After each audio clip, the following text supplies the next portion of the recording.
वो सुबह जो लौटकर कभी नहीं आई। एक सच्ची त्रासदी, परमाणु बम, लिटिल बॉय पर आधारित कहानी।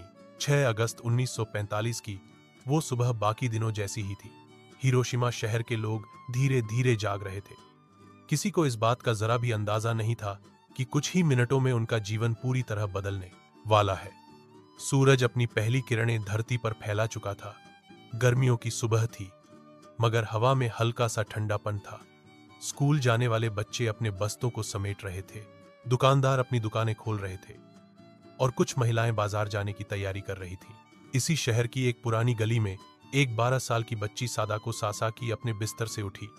वो बेहद चंचल और प्यारी बच्ची थी, जिसे अपने लाल रंग की छतरी बेहद पसंद थी। आज भी वो उसी छतरी के साथ स्कूल जाने के लिए तैयार हो रही थी। उसकी मां ने उसके लिए चावल की 2 बॉल्स और थोड़ी सी फलियां पैक की थीं। सादाको ने मां से कहा, आज मैं अपने दोस्त के साथ दोपहर का खाना बांटूंगी। उसकी मां मुस्कुराई और उसके माथे को चूमकर कहा, जाओ, लेकिन देर मत करना। सादाको घर से निकल चुकी थी। वो अपनी छतरी घुमाते हुए सड़क पर चल रही थी, हर कदम पर जीवन से भरी हुई। चारों ओर जीवन था। ठेले वाले, साइकिल से स्कूल जाते बच्चे, खिड़कियों से झांकती दादियां और पंछियों की चहचहाहट। हिरोशिमा पर एनोला गे से गिरा लिटिल बॉय। सुबह के ठीक 8:15 बजे उस बम को हिरोशिमा शहर के ऊपर गिरा दिया गया।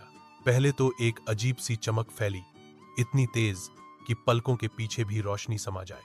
फिर एक पल के लिए सन्नाटा, और फिर एक ऐसी आवाज जो पहले कभी किसी ने नहीं सुनी थी। एक जोरदार धमाका। एक पल में ही आसमान आग का गोला बन गया। हवा ऐसी गर्म हुई कि इंसानों की खाल पिघलने लगी। बचपन, जवानी, बुढ़ापा सब एक साथ राख में तब्दील हो गए। सादाको का लाल छाता, जो कुछ ही पलों पहले हंसी में झूम रहा था, अब जली हुई जमीन पर पड़ा था, अधजला, झुलसा हुआ, गवाही देता हुआ उस त्रासदी की जो इस धरती पर पहली बार घटी थी।